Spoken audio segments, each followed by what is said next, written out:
पवित्र सावित्री अमावास्यार समस्त श्रोता दर्शक बंधु मानक हार्दिक शुभेच्छा और अभिनंदन।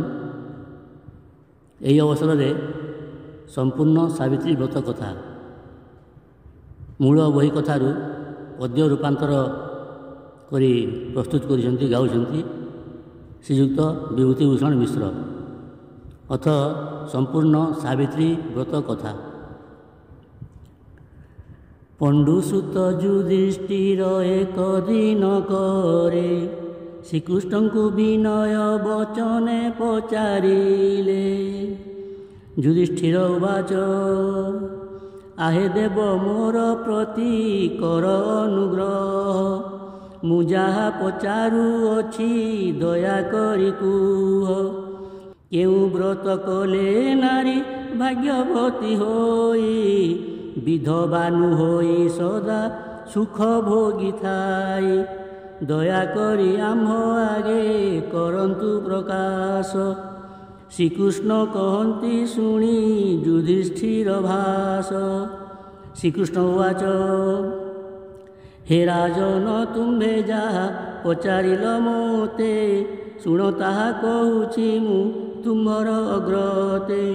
नारी माने पालन करती नाना व्रत तही मध्यरु प्रधान जे सावित्री व्रत। सेही व्रते पाई थांती पुत्र धनमान अति आनंदे सर्वदा काटी थांती दिन। युधिष्ठिर उवाच एही कथा शुणी धर्मराज युधिष्ठिर पचारिले गोपीनाथ कुह ए उत्तर। सेही व्रत करी केउ माने केउ फल पाइछंती कुह प्रभु एहा मो आगर। श्रीकृष्ण वाच एहा शुणी कृष्ण कहती मधुर वाणी आए धर्मसूत शुण तहिर कहानी। अश्वपति नामे थिले कोई राजन अति दयाशील सेही धर्मपरायण होइथिले विख्यात से अनेक गुणरे अति तत्पर थिले प्रजा पालन रे। कुबेर भंडार परी ताहांक भंडार धनरत्ने परिपूर्ण थिला सदाकाल। हेले पुत्र नथिबारु अश्वपतिंकर सर्वदा वीरस थाए मन ताहांकर। एहीपरि भावे चाली गला केते दिन थरे करू शिवर कले आगमन। से राजा ऋषिंकी देखि आनंदित हेले साष्टांगे भूमिष्ठ होई प्रणिपात कले। प्रणाम कर्ण पुणी पाद धौत कले राजांक भक्ति रे मुनि संतुष्ट होइले। ध्यान बळे जानिले से राजांकर दुख पचारिले हे राजा काहीं वीर सम्मुख। एहा शुणी राजा कहिले हे मुनि वर प्रजा माने मो राज्य रे अछंती सुखर। तथापि मोहर नाही संतान संतति एही कारणरु मोर मने नाही शांति। ऋषि कहिले हे राजा मंत्रटीए देवु भक्ति सहकारे ताहा जपतु करिबु। सेही मंत्र बळे एक कन्या हेब तोर से कन्या करिब तुम त्रिकूल उद्धार। मंत्र शिखाई राजांकु गले मुनिवर से दिनु राजा जपंती मंत्र निरंतर। केते दिन परे सेही मंत्र प्रभावरे दुहिताए जात हेला शुभ लगन रे। सावित्री मंत्र बलरे हेला से जनम एणु पिता माता देले सावित्री ता नाम। चंद्र वृद्धि हेला परी चंद्रमा पक्षरे सावित्री बढ़ंती माता पितांक आदरे। सावित्री को क्रमे 8 वर्ष छुईला ऋषि मुनि सेवारे तांक दिन गला। जानती से परिचारी धरी आश्रम को साधु सेवारे सर्वदा लगाती निजकू। सावित्री सेवा देखी ऋषि मुनि गण अति प्रसन्न होइण करती कल्याण। स्वप्न रे हेले भी केबे पुरुषंक मुख देखी नाहांती सावित्री एक थाटी सत। एक दिन करे सखी मानक सहिते आनंदे विहार करुथिले से वनस्ते। एमंत समय ऋषि मानक सहित देखिले सावित्री एक सुंदर पुरुष। से सुंदर पुरुष को देखिण सावित्री मोहित होई पिछाड़ी पारिले नियाकी ଋଷିଙ୍କ ଠାରୁ ଜାଣିଲେ ସେହି ସତ୍ୟବାନ। ପିତା ଯାହାଙ୍କ ଅଟନ୍ତି ରାଜା ଦ୍ୱିମତ୍ସେନ। ଅବନ୍ତୀ ନଗର ରାଜା ଥିଲେ ଦ୍ୱିମତ୍ସେନ। ଏବେ ବନରେ ରହନ୍ତି କୁଟୁମ୍ବ ଧରିଣ। ଏକମାତ୍ର ପୁତ୍ର ତାଙ୍କ ନାମ ସତ୍ୟବାନ। ଦ୍ୱିତୀୟ ନାମ ପୁତ୍ରର ଅଟେ ଚିତ୍ରସେନ। ଋଷିଙ୍କ ମୁଖରୁ ଶୁଣି କଥାଟିଏ ମନ୍ତ। ଭାବିଲେ ସତ୍ୟବାନଙ୍କୁ କରିବେ ସେ କାନ୍ତ। ତହିଁରୁ ଗୃହକୁ ଫେରି ମାତାଙ୍କ ଆଗରେ ମନର କଥା ଯେତେକ ସକଳ କହିଲେ। ସେହି କଥା ରାଣୀ ଯାଇ କହିଲେ ରାଜାଙ୍କୁ। କିଏ ସେ ବୋଲିଣ ରାଜା ପୁଛିଲେ ରାଣୀଙ୍କୁ। ଏମନ୍ତ ସମୟରେ ନାରଦ ମୁନି ଆସିଲେ। ନାରଦଙ୍କୁ ଦେଖି ରାଜା ଯଥା ମାନ୍ୟ କଲେ। ପାଦ ଧୋଇ ଦିବ୍ୟ ଆସନରେ ବସାଇଲେ। ସେତେବେଳେ ସେଠାରେ ସାବିତ୍ରୀ ଆସି ହେଲେ। ସାବିତ୍ରୀଙ୍କୁ ଦେଖିଣ ନାରଦ ପଚାରନ୍ତି, କାହାର କୁମାରୀ ଏହି କୁହ ହେ ନୃପତି। ରାଜା କହିଲେ, ଏହି ଯେ ମୋ ଅନୁଢ଼ା କନ୍ୟା। ଅନେକ ତପବଳରେ ପାଇଅଛି ସିନା। ଏବେ ସେ ଆସି କହୁଛି ଅରଣ୍ୟ ମଧ୍ୟରେ କାହାକୁ ସେ ବରିଅଛି ପତିର ରୂପରେ। ରାଜାଙ୍କଠୁ ଏହା ଶୁଣି ସେ ନାରଦ ମୁନି ସାବିତ୍ରୀଙ୍କୁ ପଚାରିଲେ ସତ୍ୟାସତ୍ୟବାଣୀ। କୁହ ଗୋ ସାବିତ୍ରୀ, ତୁ କାହାକୁ ଅଛୁ ବରି? ସାବିତ୍ରୀ କହନ୍ତି ସବୁ କଥା ଖୋଲି କରି। ଅବନ୍ତୀ ନଗରେ ଥିଲେ ଏକଇ ରାଜନ। ନାମ ତାହାଙ୍କର ଅଟଇ ଦ୍ୱିମତ୍ସେନ। ଦ୍ୱିମତ୍ସେନଙ୍କର ପୁତ୍ର ନାମ ସତ୍ୟବାନ। ତାଙ୍କଠାରେ ଶ୍ରଦ୍ଧା ମୋର ଦେଖି ରୂପ ଗୁଣ। ଏହା ଶୁଣି ନାରଦ କହନ୍ତି ହେ ରାଜନ। ଦ୍ୱିମତ୍ସେନ ଯେତେବେଳେ ହେଲେ ଚକ୍ଷୁହୀନ, ଶତ୍ରୁମାନେ ତାହାଙ୍କୁ ରାଜ୍ୟରୁ କାଢ଼ିଦେଲେ। ଏଣୁ ସେ କୁଟୁମ୍ବ ଧରି ବନରେ ରହିଲେ। ସକଳ ଗୁଣରେ ଗୁଣୀ ଅଟନ୍ତି ସେ ନୃପ। ହେଲେ ଆମ୍ଭେ କହୁ ଏ ବିବାହ ଅନୁଚିତ। କାରଣ ସତ୍ୟବାନର ଆୟୁ ଅଛି ଅଳ୍ପ। ତାହାର ଆୟୁଷ ଆଉ ମାତ୍ର 1 ବର୍ଷ। ତେଣୁ ଏ ବିବାହକୁ ମୁଁ ନାସ୍ତି କରୁଅଛି। ଅନ୍ୟତ୍ର ବିବାହ ଦେବା ଉଚିତ ମଣୁଛି। ଏହା ଶୁଣି ସାବିତ୍ରୀ କହନ୍ତି, ଆହେ ପିତା, ତାଙ୍କ ଛଡ଼ା ଅନ୍ୟ ବରେ ନାହିଁ ମୋ ଉତ୍କଣ୍ଠା। ଅନ୍ୟ ପୁରୁଷ ବରିଲେ ହେବି ମୁଁ ଅସତୀ। ତାଙ୍କୁ ଏକା ମନେ ଭାବି ନେଇଛି ମୋ ପତି। ଏକା ସତ୍ୟବାନେ ମୋତେ କରନ୍ତୁ ପ୍ରଦାନ। ମୋ ଭାଗ୍ୟରେ ଯାହା ଅଛି ଫଳିବ ହେ ଜାଣ। ସାବିତ୍ରୀଙ୍କ ଠାରୁ ଶୁଣି ଏମନ୍ତ ବଚନ ନାରଦ କରନ୍ତି ସାବିତ୍ରୀଙ୍କୁ ଧନ୍ୟ ଧନ୍ୟ। ଧନ୍ୟ ହେ ସାବିତ୍ରୀ ତୁମ୍ଭ ଧନ୍ୟ ପତିପଣ। ସତ୍ୟବତୀ ହୁଅ ହେଉ ଇଚ୍ଛା ତ ପୂରଣ। ଏହା କହି ନାରଦ ସ୍ୱସ୍ଥାନେ ଚଳିଗଲେ। କହୁଁ ଅଶ୍ୱପତି ବିବାହରେ ରାଜି ହେଲେ। ବିବାହ ଉତ୍ସବ ପାଇଁ ଆଦେଶ ସେ ଦେଲେ। ଶୁଭ ଲଗ୍ନେ ସତ୍ୟବାନେ କନ୍ୟା ଦାନ କଲେ। ସତ୍ୟବାନ ତହୁଁ ସାବିତ୍ରୀଙ୍କୁ ସଙ୍ଗେ ନେଇ ନିଜ ପିତୃଗୃହେ ଗଲେ ହରଷିତ ହୋଇ। ସତ୍ୟବାନ ପ୍ରଣମିଲେ ସ୍ୱପିତା ମାତାଙ୍କୁ। ସାବିତ୍ରୀ ମଧ୍ୟ ନମିଲେ ଶାଶୁ ଶ୍ୱଶୁରଙ୍କୁ। ରାଜାରାଣୀ କଲେ ପୁତ୍ର ବଧୂଙ୍କୁ କଲ୍ୟାଣ।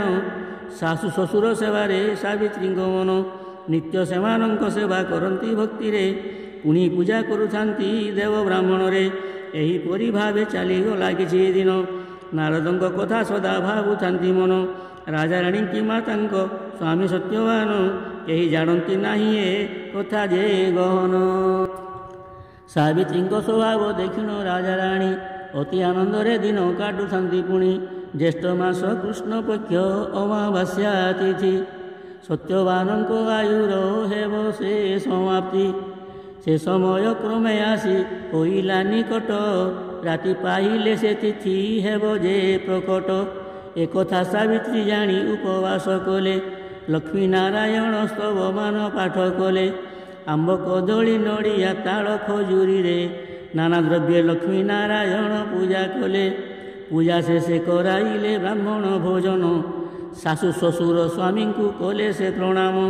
ସେମାନଙ୍କ ପାଇଁ ମଧ୍ୟ ସାମଗ୍ରୀ ବାଢ଼ିଲେ। ଭୋଜନାନ୍ତେ ସେମାନେ ସାବିତ୍ରୀଙ୍କୁ କହିଲେ। ଭୋଜନାନ୍ତେ ସେମାନେ ସାବିତ୍ରୀଙ୍କୁ କହିଲେ, ଆହେ ବଧୂ ମାତା ତୁମ୍ଭେ ଏବେ ଭୁଞ୍ଜି ବସ। ସାବିତ୍ରୀ କହିଲେ, ମୁଁ ଯେ ପାଳି ଅଛି ବ୍ରତ। ଆଜ ଦିନ ଶେଷରେ କରିବି ଭୋଜନରେ, ଏପରି କହି ସାବିତ୍ରୀ ତାଙ୍କୁ ପ୍ରବୋଧିଲେ। କ୍ରମେ କ୍ରମେ ବେଳ ହେଲା ଯେ 3 ପହର, ସତ୍ୟବାନ କହନ୍ତି ଶୁଣ ହେ ପିତା ମୋର। କାଠ ଫଳ ମୂଳ କିଛି ନାହିଁ ଘରେ ଆଜି, ମୁଁ ଯାଉଛି ବନ ମଧ୍ୟ ଖୋଜିଣ ଆଣିବି। ଏପରି କହିବାରୁ ଯେ ସ୍ୱାମୀ ସତ୍ୟବାନ, ବିଚାର କଲେ ସାବିତ୍ରୀ ଦେଇ ମନ ଧ୍ୟାନ। ବିଧାତା କଢ଼ାଏ ପଥ ମରଣ ସ୍ଥାନକୁ, ସାବିତ୍ରୀ କହିଲେ ନମି ଶାଶୁ ଶ୍ୱଶୁରଙ୍କୁ। ମୁଁ ମଧ୍ୟ ସ୍ୱାମୀଙ୍କ ସଙ୍ଗେ ଅରଣ୍ୟକୁ ଯିବି, ମନା କରନ୍ତୁନି ମୋତେ ଆସିଲେ ଭୁଞ୍ଜିବି। ସାବିତ୍ରୀଙ୍କ ଏପରି ଦୃଢ଼ ବଚନ ଶୁଣି, ଡାକି ସତ୍ୟବାନଙ୍କୁ କହିଲେ ରାଜା ରାଣୀ, ତୋ ସହିତେ ବଧୂ ଯାଉଅଛି ଆରେ ବାବୁ। ସାବଧାନେ ଯିବୁ, ଅନ୍ଧାର ନ ହେଉ ଫେରିବୁ। ପିତାମାତା ଠାରୁ ଶୁଣି ଏମନ୍ତ ବଚନ, ସାବିତ୍ରୀଙ୍କୁ ନେଇ ଗଲେ ବନେ ସତ୍ୟବାନ। ବନୁ ନାନା ଫଳମୂଳ ଖୋଜି ସତ୍ୟବାନ, ସାବିତ୍ରୀଙ୍କ ପାଖେ ନେଇ ଥୋଇଲେ ବହନ। କହିଲେ ଆଗ ପ୍ରିୟେ ତୁମେ ଏଠାରେ ବସ, କାଠ ଆଣିବି ଯାଉଛି ନିକଟେ ବୃକ୍ଷ। ସେଠାରେ ସତ୍ୟବାନଙ୍କୁ ଦିଶିଲା ଅନ୍ଧାର, ବସି ପଡ଼ି କହନ୍ତି ମୁଣ୍ଡ ବଥାଏ ମୋର। ଲାଗଇ ଯେପରି ଚାଲିଯାଏ ମୋର ପ୍ରାଣ, ଭୀଷଣ କଷ୍ଟ ହେଉଛି ଲାଗେ ଶକ୍ତିହୀନ। ଏହା ଶୁଣି ସାବିତ୍ରୀ ମନେ ବିଚାର କଲେ, ସତ୍ୟବାନଙ୍କ ମରଣ ନିକଟ ଭାବିଲେ। ସତ୍ୟବାନଙ୍କୁ କହିଲେ ମୋ କାଣି ପଣନ୍ତ, ବିଛାଇ ଦେଉଛି ଟିକେ ଶୋଇ ପଡ଼ କାନ୍ତ। ସାବିତ୍ରୀଙ୍କ ଜାନୁରେ ମୁଣ୍ଡ ତାଙ୍କର ଦେଇ, ସେହି ପଣନ୍ତରେ ସତ୍ୟବାନ ଗଲେ ଶୋଇ। ସନ୍ଧ୍ୟା ପ୍ରବେଶ ହେଲାରୁ ସାବିତ୍ରୀ ଡାକିଲେ, ଉଠ ଉଠ ବୋଲି ସତ୍ୟବାନଙ୍କୁ କହିଲେ। ହେଲେ ସତ୍ୟବାନ ଆଉ ଆଦୌ ନ ଉଠିଲେ, ଅସ୍ଥିର ହୋଇ ସାବିତ୍ରୀ ତହୁଁ ଯେ କାନ୍ଦିଲେ। ଏତେବେଳେ ଯମଦୂତମାନେ ଆସି ହେଲେ, ସାବିତ୍ରୀଙ୍କ ତେଜରେ ସେ ପଶି ନ ପାରିଲେ। ଫେରି ଯାଇ ସେଇମାନେ କହିଲେ ଯମଙ୍କୁ, ଯାଇଥିଲୁ ମର୍ତ୍ତେ ଆମ କାର୍ଯ୍ୟ କରିବାକୁ। ମୃତ ସତ୍ୟବାନଙ୍କୁ ଆଣିବା ପାଇଁ ଗଲୁ, ହେଲେ ତାର ପତ୍ନୀ ତେଜେ ପଶି ନ ପାରିଲୁ। ଦୂତମାନଙ୍କ ଠାରୁ ଏହି ବଚନ ଶୁଣି, ଜନ୍ତୁରାଜ ନିଜେ ଗଲେ ସେ ସ୍ଥାନକୁ ଆଣି। ଦେଖିଲେ ସାବିତ୍ରୀ ନିଜ ଜାନୁର ଉପରେ ସତ୍ୟବାନଙ୍କୁ ଧରି ରୋଦନ କରୁଥିଲେ। ସାବିତ୍ରୀଙ୍କ ବିକଳ ଜନ୍ତୁରାଜ ଦେଖିଣ, ପ୍ରବୋଧିଲେ ଦେବୀ ଗୋ କି ପାଙ୍କର ରୋଦନ। ଜନ୍ମ ହେଲେ ନିଶ୍ଚୟ ହୁଏ ପ୍ରାଣୀର ମରଣ, ଏଣୁ ଆଉ କର ନାହିଁ ତୁମେ ଯେ କ୍ରନ୍ଦନ। ଆସିଥାଏ ମର୍ତ୍ତ୍ୟକୁ ଯେ ଯେତିକି ଦିନ, ଚାଲିଯାଏ ସେତେ ଦିନ ହୋଇଗଲେ ପୂର୍ଣ୍ଣ। ଏପରି ବଚନ ଶୁଣି ଜନ୍ତୁରାଜାଙ୍କର, ସାବିତ୍ରୀ ପଚାରନ୍ତି ପରିଚୟ ତାଙ୍କର। କିଏ ତୁମେ କେଉଁଠାରୁ ଆସିଲ ହେ କୁହ, ପରିଚୟ ପାଇଲେ ମୋ ଫିଟିବ ସନ୍ଦେହ। ସାବିତ୍ରୀଙ୍କ ପ୍ରଶ୍ନ ଶୁଣି ଯମ କହୁଛନ୍ତି ଶୁଣ, ମୁଁ ହେଉଛି ଯମରାଜ ଜନ୍ତୁପତି, ସତ୍ୟବାନଙ୍କୁ ନେବାକୁ ଏଠାକୁ ଆସିଛି। ଯମଙ୍କ ଠାରୁ ଏକଥା ଶୁଣି ସେ ସାବିତ୍ରୀ ସତ୍ୟବାନଙ୍କୁ ଛାଡ଼ି ଦେଇ ସେ ଉଭା ହେଲେ। ସତ୍ୟବାନଙ୍କ ପ୍ରାଣ ତହୁଁ ଯମ ବାନ୍ଧିଲେ, ପ୍ରାଣ ବାନ୍ଧି ଧରି ଯିବା ପାଇଁ ବାହାରିଲେ। ଏହା ଦେଖି ସାବିତ୍ରୀ ତାଙ୍କ ପଛେ ଚାଲିଲେ। ଲେଉଟି ଦେଖିଲେ ଯମ ଆସନ୍ତି ସାବିତ୍ରୀ, ସାବିତ୍ରୀଙ୍କୁ ଚାହିଁ ଯମ ବଚନ କହନ୍ତି, କାହିଁକି ଆସୁ ତୁ କାନ୍ଦି କାନ୍ଦି ରାଜ ଯେମା, ଫେରିଯାଅ ନିଜ ଗୃହେ ବିଳମ୍ବ କରନା। ଏହା ଶୁଣି ସାବିତ୍ରୀ ଯମରାଜେ କହନ୍ତି, ସ୍ୱାମୀ ମୋର ତୁମ୍ଭ ଭବନକୁ ଯାଉଛନ୍ତି, ମୁଇଁ ମଧ୍ୟ ତୁମ୍ଭ ଭବନକୁ ସଙ୍ଗେ ଯିବି। ବୃଥା ସଂସାରରେ ଆଉ କି କାର୍ଯ୍ୟ କରିବି, ଅନୁଗ୍ରହ କରି ମୋତେ ତୁମ୍ଭ ସଙ୍ଗେ ନିଅ। ମୋ ପ୍ରତି ବୈରାଗ୍ୟ ଭାବ ଆଉ ନ ଦେଖାଅ, ତୁମ ପରି ସତ୍ସଙ୍ଗ ମୋତେ ମିଳିବେ ନାହିଁ। ଜୀବନ ସାର୍ଥକ ହେବ ତୁମ୍ଭ ସଙ୍ଗେ ଯାଇ। ସାବିତ୍ରୀଙ୍କର ବିନୟ ଭାବକୁ ଦେଖିଣ, ଜନ୍ତୁରାଜ କହୁଛନ୍ତି ହରଷ ହୋଇଣ। ଶୁଣ ଆଗ ପତିବ୍ରତା ସତୀ ଶିରୋମଣି, ଅତି ସନ୍ତୋଷ ହେଲି ମୁଁ ତୁମ କଥା ଶୁଣି। ସତ୍ୟବାନଙ୍କର ପରାଣକୁ ଛାଡ଼ି ଦେଇ, ଯାହା ମାଗିବ ଦେବି ମୁଁ ସତ୍ୟ ହେ ଅଟଇ। ସାବିତ୍ରୀ କହନ୍ତି ଶୁଣି ଏପରି ବଚନ, ମୋ ଶ୍ୱଶୁର ଅନ୍ଧ ଯେ ଅଟନ୍ତି ରାଜ୍ୟହୀନ, ତାହାଙ୍କୁ ଚକ୍ଷୁ ରାଜ୍ୟ ପ୍ରଦାନ କରନ୍ତୁ। ଜନ୍ତୁରାଜ ଏହା ଶୁଣି କହିଲେ ତଥାସ୍ତୁ। ଏହା କହି ଯମରାଜା ଆଗକୁ ଚାଲିଲେ, ତଥାପି ସାବିତ୍ରୀ ତାଙ୍କ ପଛେ ଗୋଡ଼ାଇଲେ।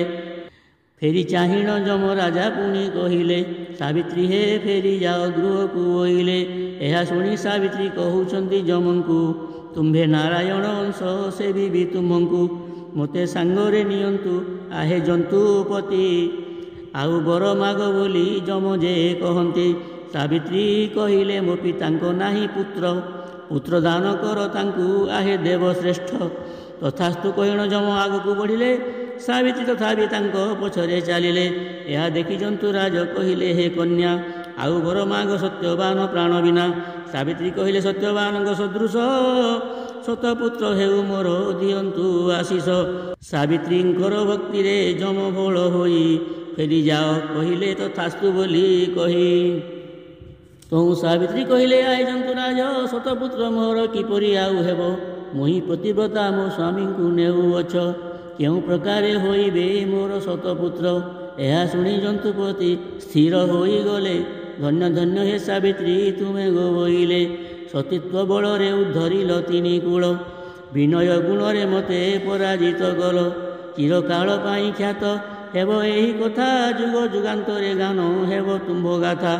ଜ୍ୟେଷ୍ଠ ମାସ କୃଷ୍ଣ ପକ୍ଷ ଅମାବାସ୍ୟା ଦିନ, ଯେଉଁ ନାରୀ ସ୍ମରଣ କରିଣ ତୁମ୍ଭ ନାମ। ପବିତ୍ର ମନେ ସାବିତ୍ରୀ ବ୍ରତକୁ କରିବ, ଜନ୍ମେ ଜନ୍ମେ ସେହି ନାରୀ ସଧବା ରହିବ। ପତିବ୍ରତା ହୋଇ ହେବ ଧନ ପୁତ୍ରବତୀ, ଅନ୍ତିମ କାଳେ ପାଇବ ବୈକୁଣ୍ଠ ଗତି।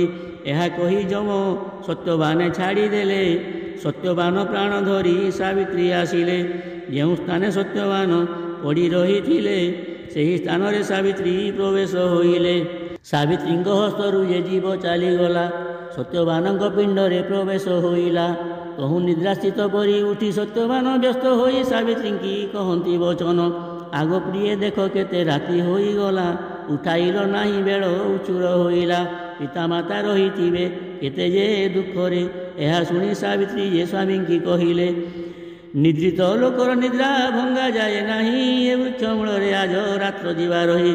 ସାବିତ୍ରୀଙ୍କ ଠାରୁ ଏହା ଶୁଣି ସତ୍ୟବାନ ସେ ରାତ୍ରକ ପାଇଁ ରହିଗଲେ ସେହି ସ୍ଥାନ।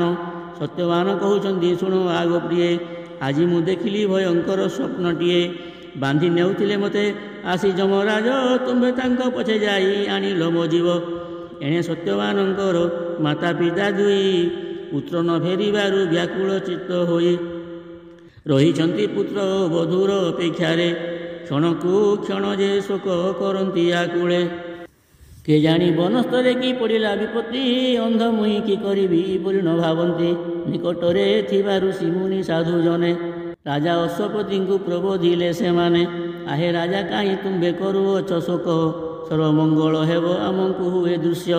ଋଷିଙ୍କ ବଚନେ ରାଜା ରାଣୀ ହେଲେ ସ୍ଥିର, ପରଦିନ ପୁତ୍ରବଧୂ ଲେଉଟିଲେ ଘର। ପିତାମାତା ଓ ମୁନି ଜନେ ପଚାରନ୍ତି, କୁହ ହେ ସତ୍ୟବାନ ଥିଲ କାଲି କେଉଁଠି। ତହୁଁ ସାବିତ୍ରୀ ଦେବୀ ସବୁ କଥା କହିଲେ, ତାହା ଶୁଣି ସାଧୁମାନେ ଧନ୍ୟ ଧନ୍ୟ କଲେ। ଧନ୍ୟ ରାଜଜେମା ତୁମ, ଧନ୍ୟ ପିତାମାତା, ମୃତପତି ଜିଆଇଲ ହେଲ ପତିବ୍ରତା। ଅପୁତ୍ରିକ ପିତାର ଯେ କୁଳ ରକ୍ଷା କଲ, ଶ୍ୱଶୁରଙ୍କୁ ରାଜ୍ୟ ସହ ଚକ୍ଷୁ ଦାନ ଦେଲ। ଯେଉଁମାନେ ଶୁଦ୍ଧ ମନେ କରିବେ ବ୍ରତ, ସମସ୍ତ ମଙ୍ଗଳ ହେବ ହେବେ ସେ ପବିତ୍ର। ଏହିପରି ଚାଲିଗଲା କେତେକ ଦିବସ, ଜ୍ୟେଷ୍ଠ ଅମାବାସ୍ୟା ଆସି କହିଲା ପ୍ରବେଶ। ସାବିତ୍ରୀ କରିଲେ ଲକ୍ଷ୍ମୀ ନାରାୟଣ ବ୍ରତ, ପ୍ରାତଃକାଳୁ ଉଠି କଲେ ସ୍ନାନ ଶୌଚ। ପାଟ ପିନ୍ଧିଲେ ଘରକୁ ଲିପା ପୋଛା କଲେ, ମୁଗ ବତୁରାଇ ଫଳ ମୂଳ ଠୁଳ କଲେ। ତାଳ ନଡ଼ିଆ ଖଜୁରୀ ଆଖୁଜେ ପଣସ, ଲକ୍ଷ୍ମୀ ନାରାୟଣ ସ୍ଥାପିଲେ ହୋଇ ହରସ। ଘୃତ ଦୀପ ଜାଳିନି ଶଙ୍ଖୁଡ଼ି ଦ୍ରବ୍ୟମାନ, ଅତି ଶ୍ରଦ୍ଧାରେ ବାଢ଼ିଲେ କରିଣ ଯତନ। ଲକ୍ଷ୍ମୀ ନାରାୟଣଙ୍କୁ ମନେ ସ୍ମରଣ କରି, ନୈବେଦ୍ୟ ଅର୍ପଣ କଲେ ଭକ୍ତି ଭାବ ଧରି।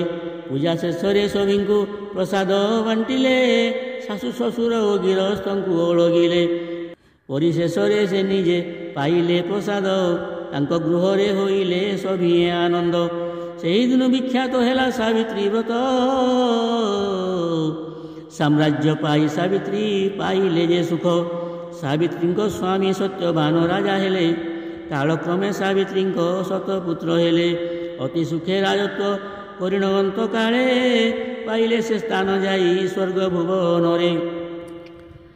ଯେଉଁ ଯେଉଁ ସ୍ତ୍ରୀମାନେ ହୋଇ ଶୁଦ୍ଧମତୀ, ଶ୍ରଦ୍ଧାଭକ୍ତି ଭାବ ରଖି ଏ ବ୍ରତ କରନ୍ତି, ସେମାନଙ୍କୁ ମିଳିଥାଏ ଏହିପରି ଫଳ।